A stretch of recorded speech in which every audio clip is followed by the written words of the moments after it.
Yeah, my name is Tristan Beymer, LCSW. I say that, it doesn't really matter how many credentials or licenses I get, the horses do a better job every time. So that's why it's probably the highlight of the program. They're great. Born and raised here in Colorado, I was raised with horses. They were a big part of my upbringing and made me who I am today. I can honestly say, you know, assertive, a little bit independent, and super clear in my communication. So horses have a way of opening that door. Participated in showing and 4-H and all sorts of fun stuff growing up. So somehow along the way I knew at one point horses were going to be a part of my profession. I wanted to help people, but like I said, the horses just seemed to do a better job. So I found a way to make that work together. And about 16 months ago, Raleigh House of Hope recruited me for their equine assisted psychotherapy program. So we've been developing that program. It's forever changing and growing. So I'm really excited to share with you some of our vision at the end of this and give you an opportunity to ask some questions. But I also like to ask at the beginning of this, how many of you have had experiences with a horse? Not experience, but experiences. Yeah.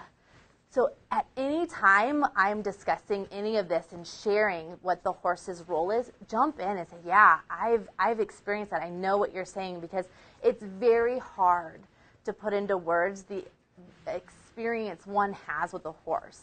We're going on all sorts of different levels of the human being and the horse very quickly, yet it's slow. I think it's Sue Johnson who said slower is faster. So I live by that with the horses. So even if you don't have a lot of experience and this sparks your interest, I've brought some books. I'm going to pass them around. If you get food on them, it's fine. It's not the worst thing that's happened to them. I get asked a lot, like, how do I find out more about what the horse is doing? This is probably one of the first books I read. I was probably 13 when I read this book. It is called The Man Who Listens to Horses by Monty Roberts. He is an incredible author. He and Buck Brenham, can never say that right, have really paved the way for how we look at horses and the way they communicate and interact with humans. They were just far beyond what anything was going on at that time. Back in the day when Monty wrote this book, and you'll read that in here, when they trained horses or broke horses, it was cruel. They tried to literally break the spirit of the horse. And I'll go into a little bit about what the pole is and what that breaking did to horses. And Monty spent time in the desert watching the wild herds. And he watched how the herds communicated and talked and worked. And that changed how he communicated with the horse. And he found he could break a horse in a week or two, other than a year or two. It became so quick because he learned how to speak their language. So this is a really great book. Another one, this one is a really cool book. It's also based, I think, on a true story. The Power of Horses to Heal, Riding Home. This is a great book. It actually puts into perspective the process of what the horse does for someone who is kind of on that path of healing. And then Linda Tellington-Jones, she developed a really cool theory called T-touch. And when we think of people who are in recovery or who have experienced PTSD or intense stressors, we as humans retain that stress. And so she found horses also can have physiological releases. And she talks about something in here called T-touch.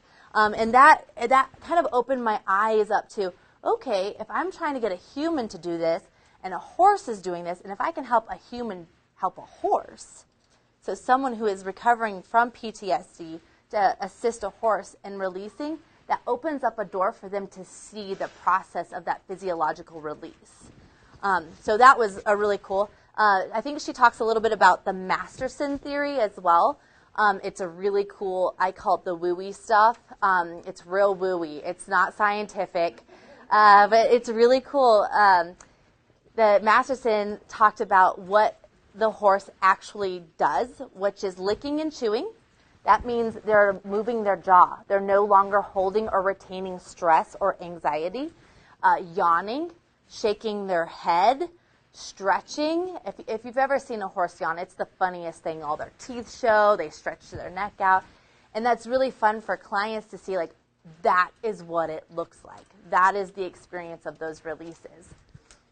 Going a little bit more into the therapy side of things, horse sense and the human heart, this as well goes into depth around the facilitation of using a horse with humans who are kind of growing, learning. Take pictures of these if you want to. I'm like, ooh, let's share all the information. This is a really quick read, Adventures in Awareness, and it has some cool case studies in it as well. And then this is where we get to the really cool stuff. Soul recovery. There are a couple of different modalities. Path International, and I'll go into what these two are. They work with people to be an ES, which I will go into. This has specific tools, resources, and activities for you and your horse, as well as this one. Again, these two are EGALA. EGALA is another form. It's kind of like Path. That's where we get our ESs from. It's all the mental health therapy. This animal-assisted therapy was probably my first book. It really was like, oh, this is cute. And then it just kind of was that gateway, the gateway drug to horse therapy. And again, these two here, these are probably the ones I reference the most at this point, just because of all of the exercises and examples and case studies in them. So these two are really helpful, and these are the two. If you want to just kind of jump into something or see exactly what we do, I get a lot of my stuff from here. All right. Winston Churchill once said, "There is nothing better for the inside of a man than the outside of a horse." So true. And I see this a lot with the clients we work with. EAL is equine assisted learning. That is your basic horsemanship, how to lead a horse, halter a horse, the proper grooming utensils and the order of those utensils. This is where you learn to ride. This is where you learn to be a horse person, horseman, horsewoman. Equine assisted psychotherapy is this. You have your horse, you have your therapist, you have your equine specialist. That's going to be your Path or your EGALA person. And then you have your client. Where this triad, all with it's like a clock. We all have to function on the same gear together, but we all have different parts. I put the horse at the top because they seem to be the one in the lead. They highlight very quickly where we need to go. The therapist's role is the person. I'm watching the person. I'm looking at those little cues, the facial expressions, the breath, all of those minute little details. And the equine specialist is working with the horse. She's looking or he's looking at, did the horse just shake their head? Are they clenching their jaw? What's happening? And we are in constant communication. It's a beautiful dance. When you really, and it's always like the best at the beginning, the attachment theory, attach, rupture, repair. Oh, we go through that for like a month. It's just that we have to build that bond and that communication so that we can work with the horse to create change here. Horse behavior is really important for us to understand in this. They are what we call prey animals. And there's specific things other than their teeth that make them a prey animal. Their eyes are on the side of their head. If we look at ourselves, our eyes are at the front. So right there, the horse knows we are a predator. So we are asking a horse to join into a very unique relationship of predator versus prey. But it's not a versus, it becomes a companionship. So that's why this makes it so unique and so powerful.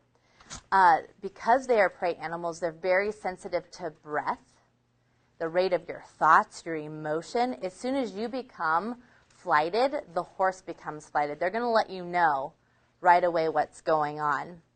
Their hair, their skin is so sensitive. If they can feel a fly land on it to kind of shoo it away, can you imagine what our touch does?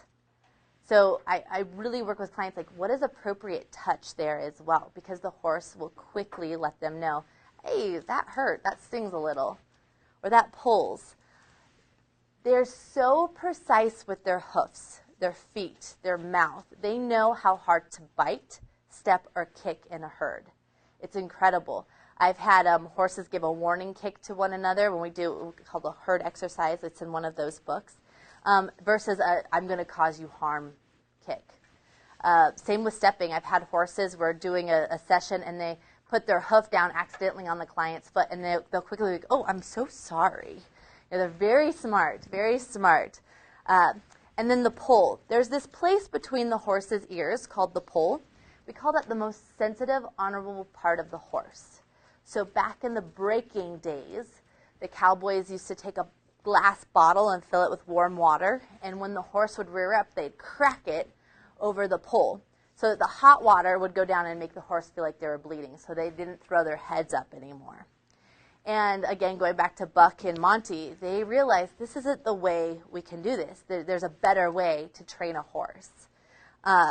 Releases, again, watching and learning how a horse releases. So how we carry stress, they try to get rid of stress as quickly as possible.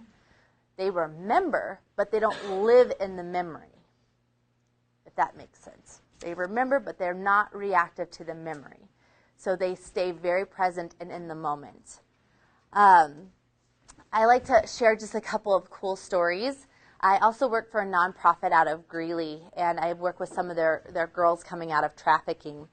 And this was about 5 years ago, and this girl, she came to me for the first time. We did a herd observation, and there was 4 mares, which are female horses, and 1 gelding, which is a fixed, shall we say, male horse. And we're going to do a herd study, and she goes, there's a boy horse in this pasture, isn't there? And I said, yep, there is. She goes, I don't want to meet him. I was like, okay, why not? Boys have never done anything good for me. I don't want to touch him. I don't want to look at him. I don't want to meet him. I'm like, done. We don't have to do that. Are you willing to meet the female horses? And sure. So I had her pick them, and she did a good job. She picked all the female horses, and we met them, and each one of them had a different response. And there was like one reminded of her mom, another one reminded her of some of the girls she worked with. It was really cool. It was really groundbreaking. But the groundbreaking part was we're processing and we're talking about the experience. And this gelding is grazing closer and closer and closer. And he's about 10 feet away. And I said, what do you think about that? She goes, it's all right. He's being nice. I go, do you want to move away? Should we leave? She's like, no. I go, well, what would you like to do? She goes, I'll meet him. I think, getting used to the horses. She's like, I'll meet him. So she walks over to him, and he, I tell you what, wraps his neck around her. And I was like, whoa, okay. And she just starts petting him, and it's real cute. And she's like, oh, he's really gentle, and she's smiling. His head shoots up, and he turns around, and she steps back. I step back like, oh, dear Lord, great. Now we're going to cause more damage. What had happened was a dog had jumped into the field and was running towards us, and he pinned his ears, and he chased this dog out and stayed between her and this dog. And that was the breakthrough for her. She learned that I am worth being protected. She'd never been protected.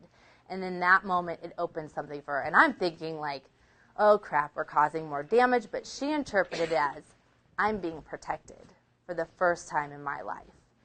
And from then on, it was really cool to watch how she ended up working with this horse throughout her time there, and it was cool. It was the stories. I mean, there were so many stories with her and this horse, but that one was the first one. He's not trained to do that. I trained him too. The second one was a girl. She met all the horses. She just, I can't pick one. And she's leaning on the fence, and this horse comes up and wraps his mouth around her arm, and I'm like, it's really this weird moment where you're like, do you discipline the horse, or do you just go see where the horse is going to go with this? It's a very hard dance, because as a equine assisted learning, you don't bite, you don't kick, you don't shake your head, you keep them very straight and narrow. And this, you've got to give the room for the horse to work. They have to be able to have that broad ground to say, hey, let me do my job here. So he wraps his mouth around her arm and pulls her arm into his fence gently. Like, he's not, if that horse wanted to take blood, he could take blood. I've seen horses bite flesh off of a human or other horses. And I'm like, well, what do you want to do? She's like, I think he wants me in his pen. And I go, why don't we give it a shot? You know, you just have to play it off. And I'm looking like I'm a professional. Yeah, I think you're right. Let's give that a shot. And then the inside, I'm like dying. Like, please don't kill her. So she goes in there, and he just starts loving on her and like nibbling on her. And she goes, I think he picked me. So there's these really cool moments where the horses do the work for us. That's why I put them here. They're kind of the leader. I don't care how many trainings I get, they always do a better job than me every single time. Really cool. Just in the last 10 years, equine-assisted psychotherapy is beginning to get a little more well-known and getting a little bit more credit. Barack Obama in 2010 was, I think, the first president to allocate funds for EAP. So that was really cool. It was for the military, which is still, it's great. I'm glad that was, I mean, that's just more movement in a direction for an animal that I think does a really great job. Also, Psychology Today has been writing articles. They've just been, it's just starting to get a lot of heat, which is really cool. The reason we use horses, well, actually, oh no, I did that already. We're good. The reason we use horses, they actually open up self-awareness and our own personal character defects. They allow us to internally start to process what's happening in there. They kind of elaborate, or actually, what's the word I'm looking for? Make well-known or exemplify, I don't know, exaggerate, that's the word, exaggerate. They exaggerate things for us. So if we're dishonest, they exaggerate that. If we're afraid, they'll exaggerate that. If we have poor boundaries, they will exaggerate that. I remember this gal, this horse kept pushing her while they were walking, just kept pushing her out of the way. She's like, I don't like this. I don't like this at all. And I'm like, I don't like this either. And we kind of processed through it, and what came up was her kids boss her around, her husband bosses her around, her employer bosses her around, everybody bosses her around and pushes her around. And she doesn't like it. And the horse picked up on that really quick, just like, I'm going to boss you around because I can. And so we worked on assertiveness. We worked on how do you become assertive, and how do you tell this 1,200-pound animal to listen, follow my boundaries, pay attention. They are intuitive. I don't think horses have 5 senses. I think they have more. They seem to know a little deeper because they're intuitive. They understand what's not being spoken.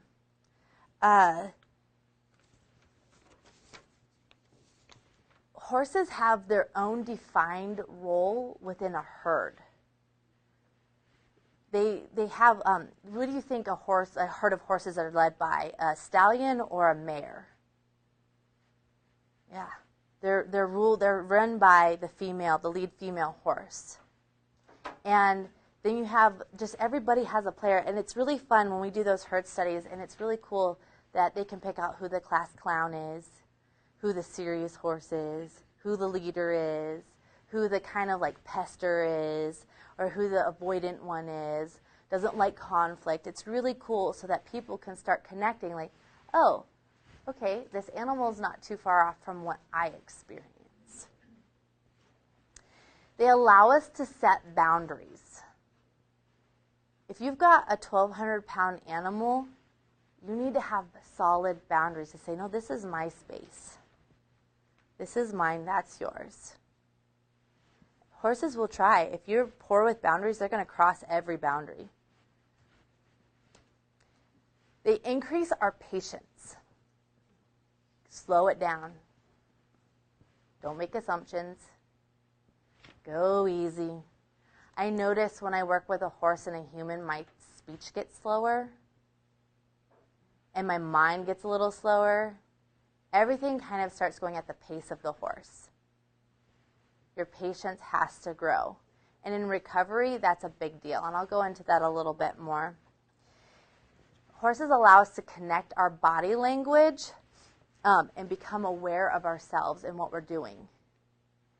A lot of times people do things that they're not aware of. One of my favorite things is I usually do a little bit of EAL at the first session just so that clients can get insight on how do I halter a horse, how do I lead a horse, how do I pick up their hoof, what do I do there. Then the second time I don't do anything. I just say, okay, here's your horse, here's your lead rope, here's your halter, give them the bucket, go get your horse. And it's really funny how they fumble, and sometimes for half an hour. And I'm like, wow, you could ask for help, but I guess we're not going to do that today. I guess we're just going to keep going down this little path. But it has us connect in with our actions, and it's funny to watch people try to do things, and their hands start to shake, and they're not looking. They're looking other places than at the horse. They're not connected with what their body's doing. Their self-awareness is gone. They might be directly standing in front of the horse. Horses have two blind spots, directly in front and directly behind. And if you're standing directly behind or directly in front, the horse is going to move and try to shift. Like, I need to see you. We need to connect here. And for a client, they're like, why is the horse trying to move away from me? What's going on? They have no idea why they're coming off the way they are. So you slow it down, process what's happening, and the light bulb goes off. Like, I didn't know I was doing that. I didn't know my approach was so evasive. I didn't know that it scared people when I just come rushing up to them and try to shake their hand and stand on their toes or whatever. It's exaggerated there. Horses allow us space to develop assertiveness. Not aggression, not passive, but assertive. Follow through. Next, they improve our communication. We can't say to a horse, okay, let's go this way, and then you not move. They're like, okay, well, when are we going to go? We have to be very clear, and we have to follow through on what we say we're going to do. Which, again, when you're working with co-occurring disorders, especially with an addiction, it's amazing how our actions have very little follow-through, and a horse will push them to follow through every time. Asking for help, again, going back to that, they're fumbling with the halter for 35 minutes, and they are still not haltering their horse, and the lead rope's tangled around them. Everything's kind of got a mess. Now the grooming bucket's spread all over the ground, and I'm just sitting there patiently. And they're like, is it like this? I go, sure. What about this? I'm like, yeah, it could be. And finally they're like, help me. I'm like, how hard was that? Just the simple, help me. And so we connect that in. How often do you ask for help when you're struggling in recovery? Or how often do you ask for help when you're not feeling normal, when you're not feeling good, or when you're feeling anxious, or when you're feeling depressed and you're not asking for help? And so that becomes a really cool eye-opener for them. And then we go on to the next exercise, and then they don't ask for help again. And so it's this repetitive, oh, I did it again. And I always I didn't know that I tried to do so much on my own. 100%. I haven't had one person yet tell me that, oh no, I ask for help all the time. Horses are considered immediate biofeedback machines. They will tell you if a person is anxious. They will tell you if that person is not all there right now. It is really important when we do this, since we're a detox center as well. We have to make sure that the individuals coming out with the horses are fully detoxed and not at risk for seizure or anything, because if they're not really there, the horse can't read them, and so they'll back away. And it's really hard to get the horse to engage in it. So that's how sensitive they are. If they can sense someone who is still in withdrawal and disassociative almost, they won't interact with the person. I've only had one horse, because of that immediate biofeedback, kick at someone. And, I honestly, and that person ended up leaving treatment the next day. It was because they were highly dishonest, very manipulative, very two-faced, and none of the horses wanted anything to do with this person. Nothing. They kept walking away. It was really bizarre for myself and the equine specialist. Were like, this doesn't happen. That's the first time that's ever happened. That was about a year ago. It was bizarre, but the horses wouldn't interact with this person. So that's very rare. Like I said, but that person was not, they were just they weren't there. And the horse will tell you that. They can tell you if a client is dropping into their sympathetic nervous system. So as soon as that reptilian brain kicks in, the horse will respond immediately. That's where I would come in. Where's your breath? How fast are your thoughts going? Where's your heart rate? What are you sensing in your body? What is the message? What are you saying? So that's the immediate response when we sense the sympathetic nervous system kicking in. As soon as the parasympathetic nervous system kicks in and the client begins to breathe again, the horse will lick and chew, like I mentioned earlier. They shake a little bit. Sometimes they yawn. Sometimes it's really cool when a client puts a horse to sleep. We do a lot of really cool mindful exercises in the beginning so that they can learn to connect with the horse. So we do sentence stems around, what do I notice within me? What do I notice within my horse? What do I notice within me? What do I notice within my horse? They ask that question up to 5 times by staring into the horse's eyes and breathing deep. And it's almost it's a transformation from their first sentence stem to the last one. They do another breathing exercise with their hand on the horse's chest, the other one on their barrel, and their ear on their withers, which is kind of the high point of the horse. That's where we measure to. And they do about 15 to 20 breaths, and then they share a breath into the nose with the horse. And that's how the horse senses them. And they breathe with the horse. That because I thought it was so cheesy when I read that. I was like, I'm not going to do mindful wooey shit, excuse my French, with the clients. I'm not going to do it. And I ended up doing it. And even the biggest, toughest guys are like, that's my favorite. When do we get to breathe again with the horses? And I'm like, oh, man, the wooey stuff works. Wooey stuff works. So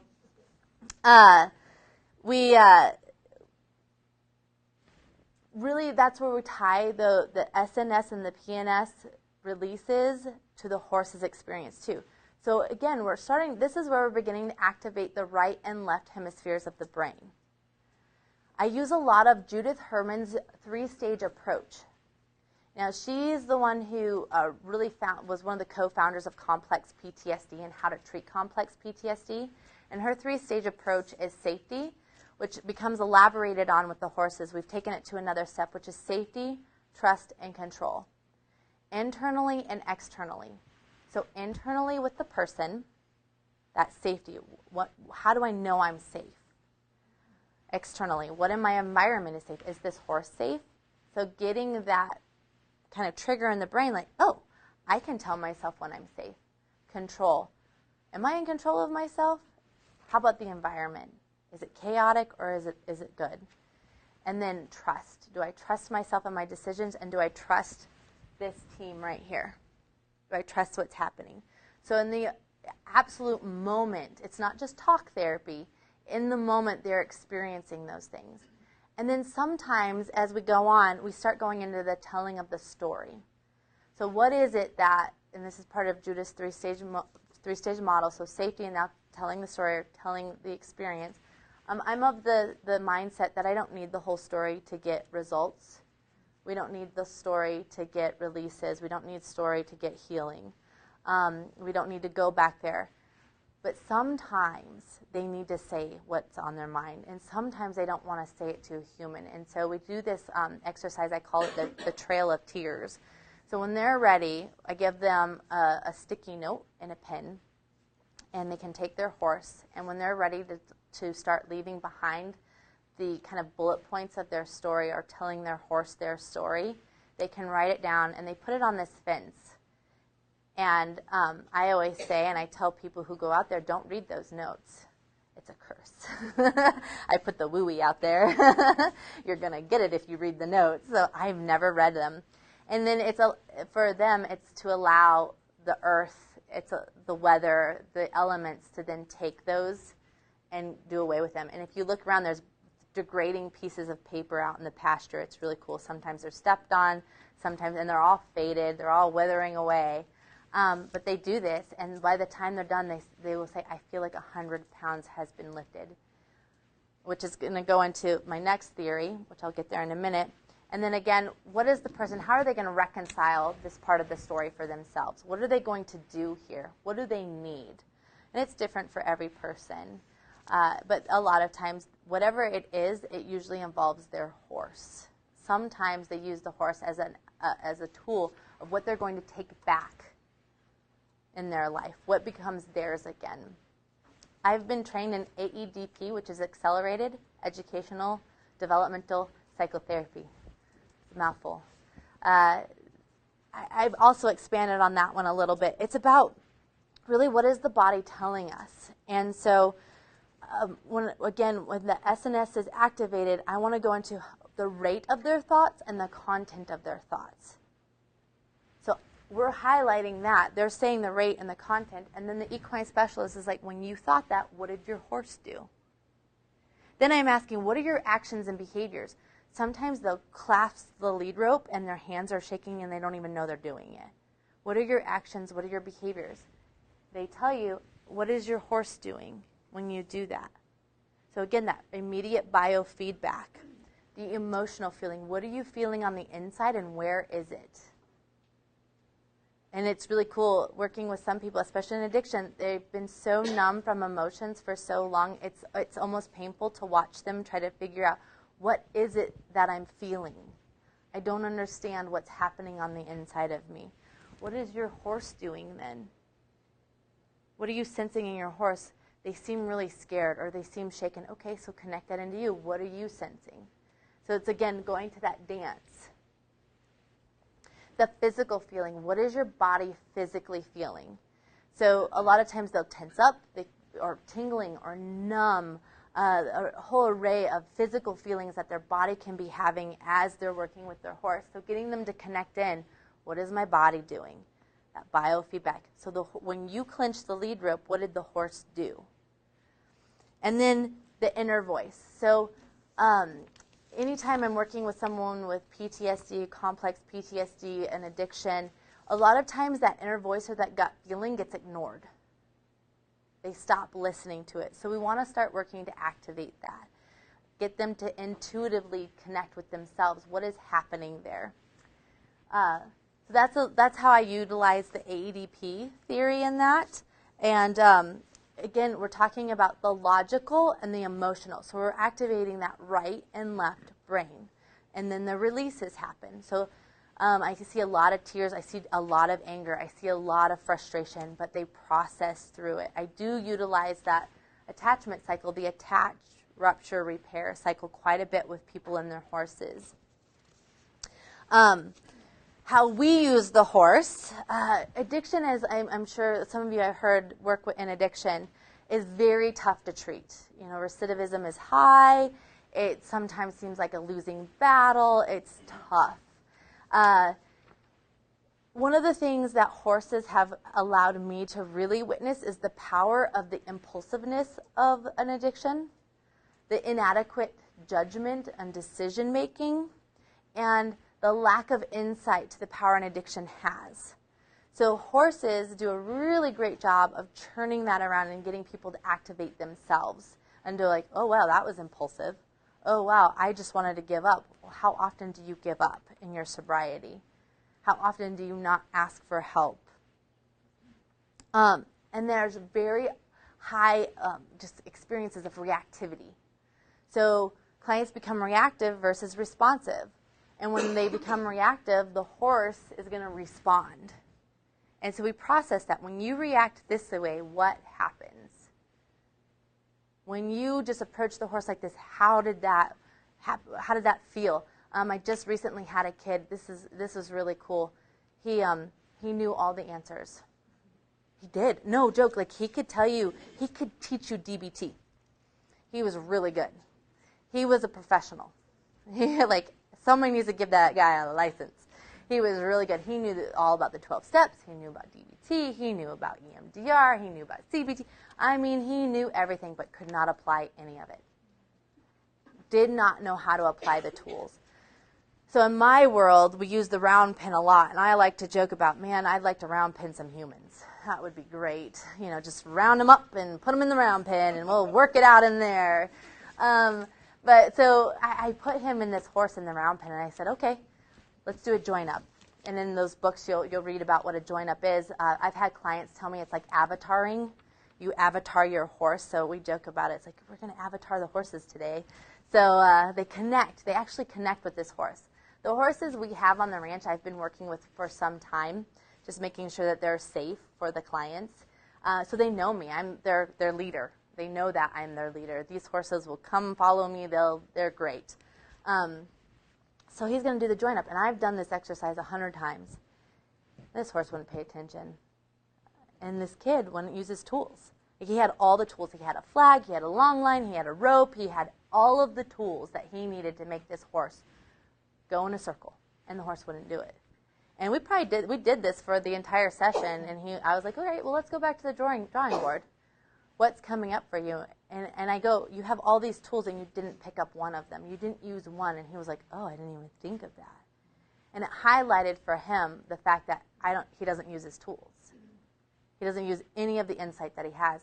Before he discharged, we had one more session, and he was able to do it, and this horse stopped, dropped his head, licked and chewed, and started following this kid everywhere without a lead line, without a rope, nothing. He finally did it, but I had to go back to setting boundaries, follow through, intent, all of that stuff we talked about earlier, and he did it. And that moment for him was, I need to ask for help. I need to use my tools. I have all of it, and I don't use it. It didn't matter how many times I told this kid over the course of, I think he was there for 60 some odd days. He just wouldn't do it. But the horse did it. The horse is a way better therapist than I ever will be, hands down. Also, with the kind of the recovery process, there's a lot of this victim mentality, and horses won't stand for that. They don't want the poor me, and I'm not going to take your baggage. There was another time at a young woman, and she's trying to put all this baggage on the horse, and the horse keeps walking away. I ain't got time for this. And I'm sitting there going, like, maybe this horse doesn't want to work. But that's why I don't talk, and that's why the equine specialist doesn't talk. We have to wait and say, what do you think the horse is doing? And she goes, every time I try to tell them to take it, they walk away. And I was like, oh, okay, well, what does that mean to you? Doesn't want my baggage. So then what are we going to do with the baggage? And she learned that day she needs to process it and do something with it. It's not everybody else's responsibility. She can't be the victim anymore. And there is some truth to that. Horses will allow someone to be a victim for a little while, and then you have to be a survivor. And it's almost like it's really cool to see how when the horse is ready to push that person to being a survivor. You got to get out of the victim mind. It's time to be a survivor. How horses address those maladaptive behaviors is the horse becomes very clear in their communication, and the equine specialist does a really great job of saying, what did your horse do there? What is the horse saying? Then it clears it up to them, oh, I actually wanted to go this way, but the horse is going this way, and it's because I really didn't own it. I do this really cool exercise where I have clients feel a negative message or emotion or something, and I say, okay, walk to that fence post. And every time the horse walks away or tries to walk away or tries to graze, doesn't pay attention, and it's hard to watch them struggle through trying to pull this 800-pound, 900-pound horse through a pasture. And they come back, and I was like, what was that like? That was hard. I was like, yeah, it was probably really hard. What was the horse like? And they didn't pay attention. They weren't listening to me. I was like, nope, they probably weren't. And so they come back and I say, okay, let's talk about affirmation. And we talk about a good memory. We talk about positive, feeling it. Most recently, I had someone say, I'm a good dad. I'm a good provider. I'm a good teacher. I'm a good dad. I'm a good provider. I'm a good teacher. And he kept saying that over and over and over. And he led this horse through the fence post and back without a problem.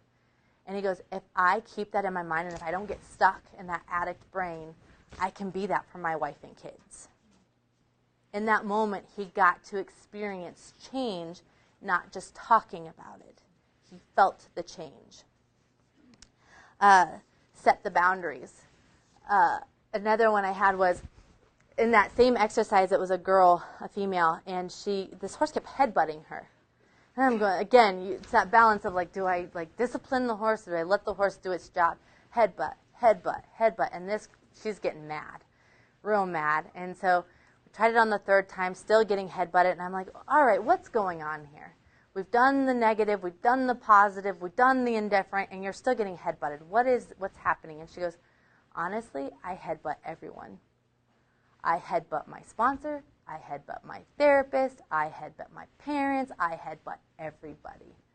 I don't listen, I push back. And so we processed that, and I said, okay, well, are you willing to, set a boundary and say, all right, let's work together. And as soon as she did that, the horse did it perfect. It was spot on. And I was like, yeah, quit showing off. Again, they help us ask for help. I don't know what I'm doing. And I always tie that into when you're feeling that obsession, when you're feeling that trigger, or you want to call your dealer or whatever, ask for help. I do the Fab 5. Put 5 people in your phone that you can call. And they know if you call to answer, like that you need something, whether it's like just kind of pull me out of the gutter, go get coffee with me, go on a walk with me, whatever it is, ask for help. And the horses do a great job of pushing us. They help us to remain in the parasympathetic nervous system. It's really, in the training world, if your horse is acting out, it's you being dysregulated, because horses intuitively want to please. They want to succeed. It's cool. Like as soon as you reward a horse, it's almost like, okay, and they'll do it again and again and again. They're so quick at their biofeedback. And so just that little push around, what was that? Well, you have to excuse me. I flew in from Atlanta after I was supposed to be here back on Sunday, and I got back last night because of all the cancellations. I got 4 hours of sleep, I think. So I'm like, whew, trying to stay focused. That's why I'm like forgetting words. I'm like, I don't really remember. It's like my brain is foggy. So that's why they help us stay in that parasympathetic nervous system, regulating our own emotions, breathing, and getting that feedback from the horses. And again, I'll say it again, they put into action the change that needs to happen. That's what a horse says. You have to do it. It's not just sitting in an office doing talk therapy. You put into action what you need to do. So leading a family, like the guy, stop headbutting, allowing yourself to trust others. That is putting into action what needs to change in that moment. And sometimes it is those small things that lead to bigger things. Horses help us push out of that comfort zone. I can't tell you how many people I've worked with who have never even touched a horse and said, I'm not going in that pen. Recently, I had one guy standing in there, and he goes, I had this spiritual awakening standing in horse shit. I was like, that's great. And he was one who came in. He smelled them, and he was like, I'm not going in there. I was like, okay, you don't have to. And he told me at the end, he goes, I wish I had done this sooner. I wish I had done this sooner. They begin that interaction between emotions and logic. So where we're at in our logical mind, in our left brain, and then the emotional mind, what's happening there. And they begin that communication, which then leads to those releases. And that's what we're striving for. That's where we want to find that healing. And I'll kind of just sum up with, what the future holds. So we're just now developing this program at the Raleigh House. It's just a baby still. It's 5 months old. And we're looking to expand that, so I would like to get 6 to 8 horses. Right now we have 2. On my PowerPoint, that's not here because I've had technical malfunctions, as I malfunctioned in the last 4 hours. Split and Brando, they are amazing horses. They were rescued by our neighbor had passed away, and they knew what I did, and they said, can you take these horses? And I was like, I can't take all 10, but I'll see which ones would fit. So I do vet all the horses that come into our program. They have to have a certain level of intelligence. There's this Pirelli theory out there that actually was able to take personality styles of horses and break them down into categories with introverted and extroverted and happy and sad, and it's really cool. And I use that with clients as well. So I look for those intelligent horses that will show their colors, and they pick up on hand cues. Because of safety, this is our big thing. Safety is big with the horses. I mean, this animal's huge. So I've trained a lot of the horses with some hand signals like stop, back up, or come forward, just to kind of make sure that there's space, because of a horse, since they are those biofeedback machines, if I sense any danger, I've got to push that horse away without causing a ruckus, like, oh man, now you took over for me and I don't know what I'm doing. So I don't want anybody to feel shamed out there. So we are hoping to develop like a more of a volunteer program. Part of the barn plans, there's going to be an area adjacent from the treatment center where we can run workshops, do CEUs and trainings out there for mental health and for therapists, for first responders, all sorts of cool stuff. Team building, I've got like big dreams. And then we have a really cool indoor arena that's being built this summer, as well as an outdoor arena. And then, of course, round pens. I know it might sound fun, but round pens are my favorite because you get the most action inside of a round pen. That's my favorite office, actually. So it's I don't get to stay inside very often. I usually am the one at the ranch. I don't look nice. I got to wear my nice boots today. I was like, I'm going to go as a cowgirl, not as a professional, because I don't get to wear this anymore. I always have manure and dirt on me out there. So in the future, and I would like to develop an alumni program. There's a lot of clients who come in and they fall in love with these animals. These animals have become more impactful than their therapist. And so I want to open up an opportunity for them to come back and see their animal again and also give back to that care of the animal, because there is a shared relationship when two animals, or the predator and the prey, are grooming and caring for one another. Something changes in that dynamic. And then also working on getting an area so we can do riding and all sorts of stuff. Right now we're not doing riding just because of liability, but that's on my agenda at some point. So that's all I have. And any questions, any comments? Yes, sir. You talked about a number of times when the horse started doing something that was scaring you and you're hoping that was going to go well. Sometimes it goes badly, I'm sure. What happens when it goes badly? The only time it's gone badly was that one time that horse, and she knew not to kick him. She just threw her hoof out at him, and that was probably our sassiest horse. She's one of the coolest horses to work with, but she set the boundary, like, I don't want you near me. And he kept pursuing her, and she was like, no. But we've not had it go poorly or badly. It's, again, I think part of that is myself and our equine specialist, we vet all of the horses. We put the horses through a lot before we start introducing clients to them, especially clients who are in recovery for an addiction. It's just, there's a lot of risk there, so we try to mitigate as much risk as possible. But in my experience, even with myself, I've only been kicked when a horse was hurt. I've only been bit when I got my fingers in the horse's mouth. It's a lot of times more human error than person error or horse error, and there's something different. When you put a client in there, it's hard to explain what it's like, how the horse transforms when you put clients in with the horses. It's different than when I go in there and work with the horse than when a client goes in. Their head is lower, they seem softer. They know when I get in there, we're going to work.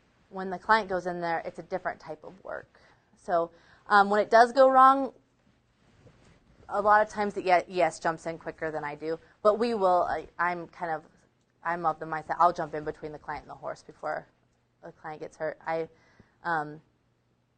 too have a strong push, so my intuition or my follow through, my intent is very strong, and so I don't have a lot of fear. I have a lot of respect. So the horses pay attention to it. So if they're doing something naughty, they're really quick to respond to our intent.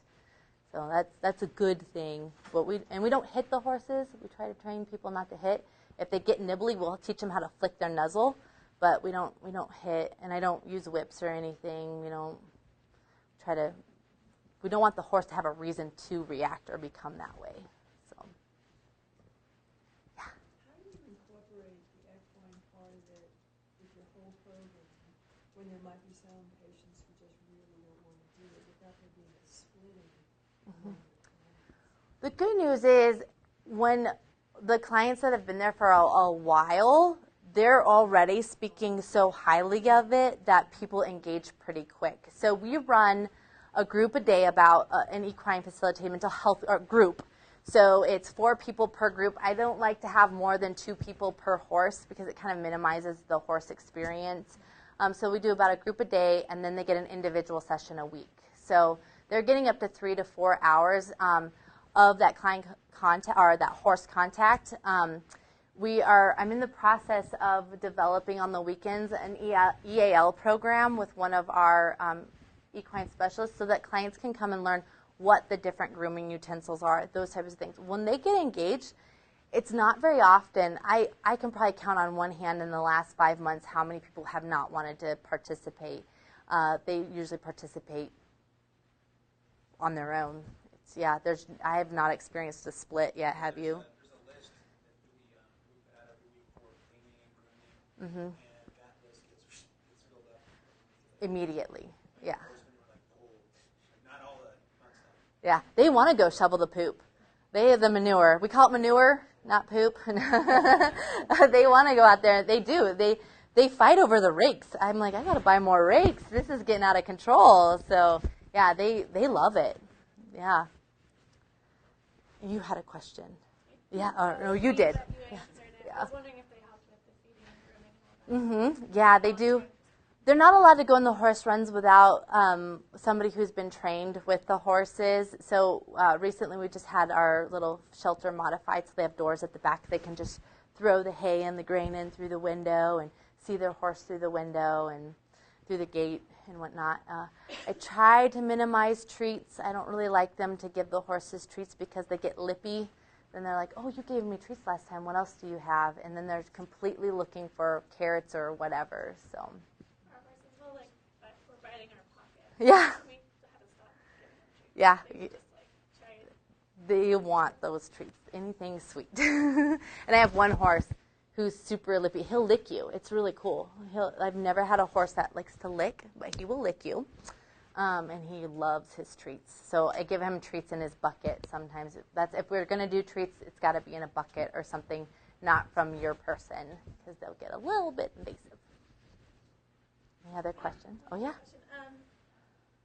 You said their horse, do they kind of pick one and work with them the whole time you're treatment? Yes. So there's a lot of power in giving someone that freedom to say, this is my horse. It's any little boy or little girl who dreamed of having their own horse one day, this is a moment for them. I also tell them it's very similar to My Little Pony Live. You get to braid their hair and groom them and love on them. And it's just really powerful for them to call it my horse. And even my horses, so I have a private practice as well, and that is their horse. So they come, do you want your horse or do you want to try another horse? And they'll tell you, and they'll, I want my horse. So it's just the we and the you get to do this kind of thing. It just gives them a little bit more confidence. Any other questions? All right. Well, yeah. Yeah, there's I don't know about coming to watch me work. Maybe for a group we could do something like that. HIPAA, yay. So I think we'd have to look at that kind of tape and then red tape or whatever around HIPAA. Also, if the clients consent to other providers or marketers to come watch what a session looks like, they would have to consent to that as well. They're very intimate sessions. When we get new therapists who come to work for us, part of their training is to come watch a group or an individual session. And the last time I ran one, the new therapist teared up. She was like, that was so powerful. I didn't know that could happen. And so it's very intimate. It's a very powerful experience. And so I've got to get the consent from the client because we're dealing with layers, going back to that, the thoughts, the actions, the behaviors, the emotions. We're going into layers of that person, and they become very vulnerable. Yeah. So maybe something we could work on on a weekend or after hours. Yeah. Something like a CE event, like you said. That would be awesome. So, is anybody would be interested in doing something like that?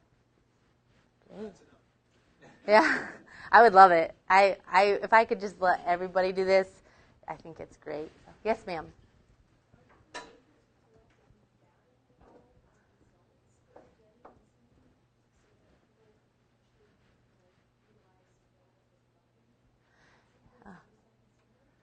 That would be great.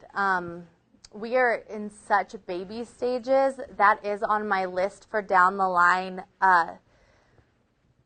It's hard to take a deep breath as I look at the list of things that need to happen over the next year or so to develop. I mean, it's going to be a forever changing program, but data is something that I'm definitely passionate about. Especially there was some research that just came out reporting that equine-assisted psychotherapy is purely subjective and cannot hold empirical data outcomes. And I was like, well, sir, I challenge you. So that was a very interesting article for me to read, and it's really hard for me to agree with that. I mean, objectively, the author of this article was right. Objectively, yeah, he pulled out some great points. But you really can't say that this person's experience, when they come back after, 2 months and said, when this happened with my horse, and I'm like, you sat in my office for how many hours and you remember that one thing? That's pretty powerful. So I think we do need to have some sort of data collection and get some of those outcomes out there. Mm-hmm. Oh, yes. Yeah. Absolutely, yeah. On my to-do list. Absolutely. Mm-hmm. Absolutely. Definitely, yeah. Yeah, any other questions, comments? I sure enjoyed getting here and meeting most of you and sharing my passion. So anytime, Marty has my contact information and love to chat if you have any other questions. So, all right, thanks.